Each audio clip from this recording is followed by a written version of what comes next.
जय हिंद, जय भारत। और आप देख रहे हैं हमारे साथ सीसीएन न्यूज 24 चैनल।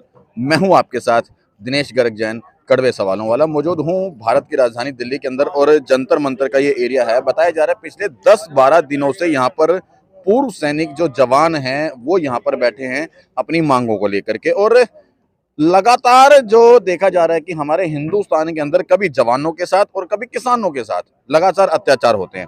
अब पहले किसान बैठे थे बॉर्डर पर, अब जवानों के बैठने की बारी आ चुकी है। और बड़े दुर्भाग्य की बात है, जिस देश का जवान और किसान परेशान होगा वो देश तरक्की कहां से करेगा, या वो देश विश्व गुरु कहां से बनेगा। अभी हाल ही में मधुबनी के अंदर देखा गया था, बिहार के अंदर, कि एक जवान को पुलिस वालों के द्वारा लगातार घसीट घसीट कर पीटा गया था। और सरदार जी मेरे साथ मौजूद हैं, एक बार इनसे भी चर्चा करूंगा कि इनकी अपनी भी मांगे हैं जो सरकार से ये पहुंचा रहे पिछले लगभग 10-12 दिन से पहुंचाने का प्रयास करें। लेकिन बड़े दुर्भाग्य की बात ये भी कहूंगा कि अभी तक कोई भी नेशनल मीडिया यहां तक पहुंच के इनकी कवरेज नहीं कर पाया है। सबसे पहले सरदार जी आपको बहुत बहुत स्वागत है हमारे चैनल में। हाँ जी, हाँ जी, ਤੁਹਾਡਾ जी धन्यवाद। तुसी सानू आज आए हो सुनने के लिए और हमारी आवाज़ जो है देश के कोने कोने तक उम्मीद है कि आपके चैनल के थ्रू जाएगी। और हम कोई 10-12 दिन से नहीं है सरकार को, हम 10 साल से लगे हुए हैं कि हमारा जेसीओ जवानों के जो बनते हक हैं, जैसे ORP 1 हुआ था उसमें भी हमारे साथ धोखा हुआ था। उस टाइम से ही हमने जरा अधिकारी यूनियन को छोड़ के अलग जेसीओ जवानों की यूनियन बनाई और वहाँ से शुरुआत किया था। और जो हमारी साबका सैनिक संघर्ष कमेटी ने किया था। और उस टाइम ही जब एक टाइम में जनरल सुखबीर का धरना था, एक टाइम हमारे जवान लग बैठे थे भूख हड़ताल पे, क्योंकि उस टाइम भी सरकार अधिकारियों को दबाव के अंडर आके कानून टेबल बन चुके थे अप्रैल 15 में। लेकिन जब हमारे जवान अलग तौर पर भूख हड़ताल में बैठ गए, फिर दोबारा जरा सरकार को संज्ञान लेना पड़ा, फिर दोबारा वो टेबल चेंज हुए, तब करके वो थोड़े बहुत ही जड़े हमारे जेसीओ जवान को फायदा हुआ था, थोड़ा बहुत हुआ था ORP 1 में।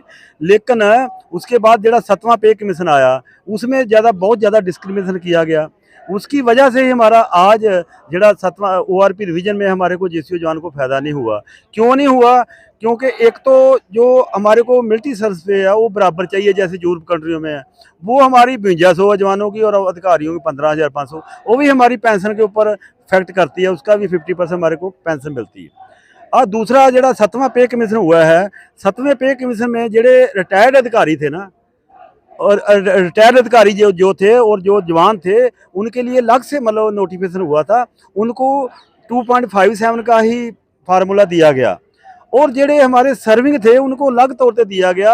और हमारे जर्नलों ने उस टाइम मना किया 2.57 का फार्मूला लेने से, तो उन्होंने साइन करने से मना किया। और सरकार ने बाद में देखा कि पिछले दरवाजे से उस अधिकारियों को मना के वो उनको 2.81 दे दिया, और हमारे जो सर्विंग जेसीओ जवान थे उनको 2.57 दिया गया।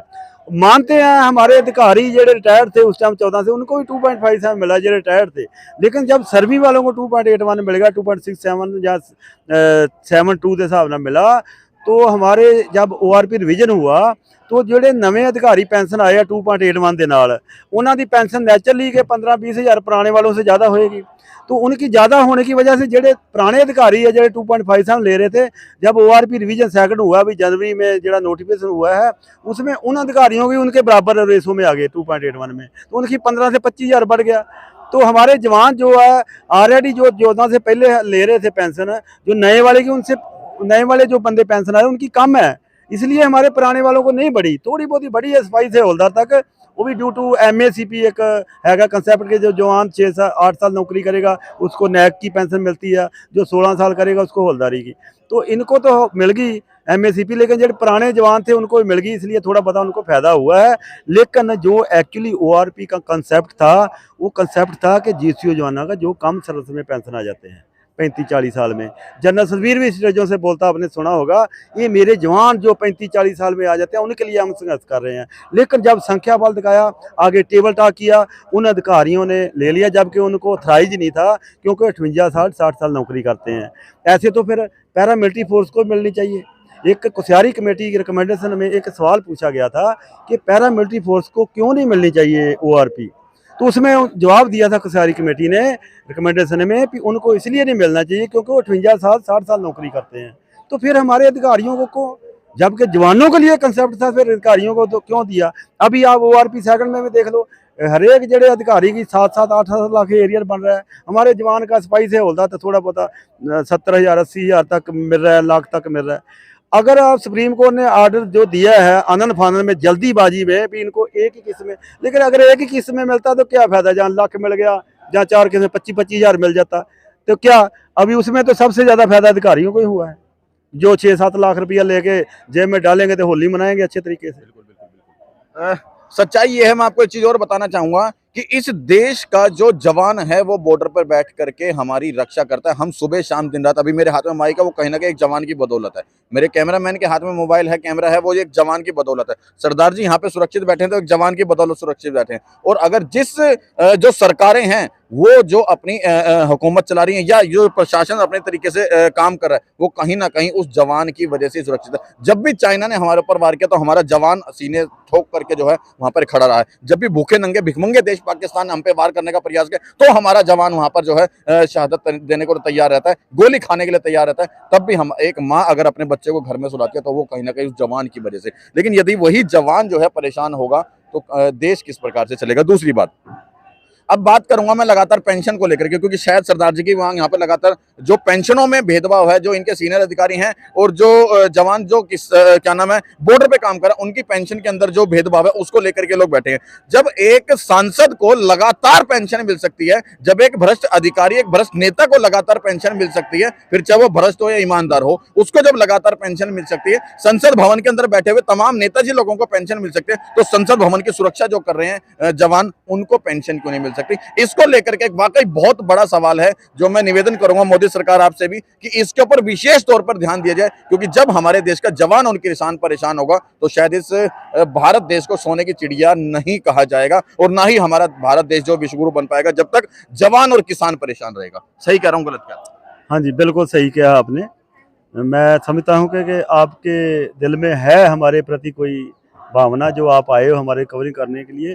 बाकी हमारा 20 तारीख को इतना बड़ा एजिटेशन हुआ था, लाखों की तादाद में दुनिया पूरे देश के कोने कोने से साबका सैनिक वीर नारियाँ आई थी, लेकिन किसी ने भी हमारे को कवरिंग नहीं किया। लेकिन आप आए हो, आपका वेलकम।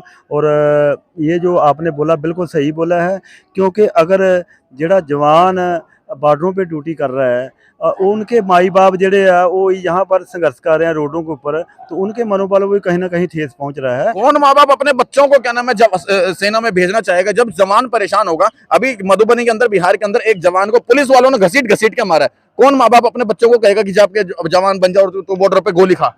देखिए, ये तो बहुत ही वो जो घटना है उसका हम पुरजोर निंदा करते हैं। और वहाँ हमारी जो बिहार की जड़ियाँ संस्थावान है जेसीओ जवान, वो उसकी सपोर्ट में है। अगर जरूरत पड़ी तो हम यहाँ अपना जड़ा मोर्चा है जहाँ से भी हम उसकी सपोर्ट में जाएंगे। और हम सरकार को गुजारिश करते हैं तो उन दोषियों को, दोषी पुलिस अफसरों को कड़ी से कड़ी सजा मिलनी चाहिए, ताकि दोबारा ऐसे हमारे जवान के ऊपर किसी की हाथ उठाने की हिम्मत ना पड़े।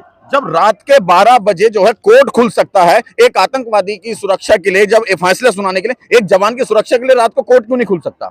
बिल्कुल बिल्कुल सर, ये बहुत संवेदनशील जड़ा मुद्दा वा, इसको सरकार को जल्दी से जल्दी संज्ञान लेना चाहिए और उन दोषी पुलिस अफसरों के ऊपर कड़ी से कड़ी उनकी सजा होनी चाहिए। नहीं तो वरना हम यहाँ जंतर मंतर छोड़ के हम उस जवान की उसकी हेल्प के लिए वहाँ बिहार में हम पहुँचेंगे, हमारा मोर्चा।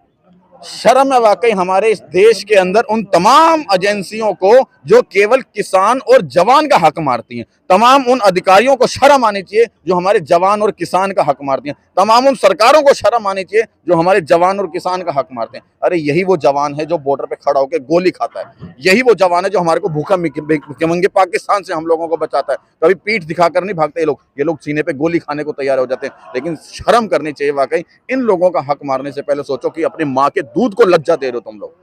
सही बात लगी हो तो एक बार वीडियो को शेयर ज्यादा से ज्यादा करना और जवान के हक में और किसान के हक में जहां तक हो आवाज जरूर उठाना। जय हिंद, जय भारत।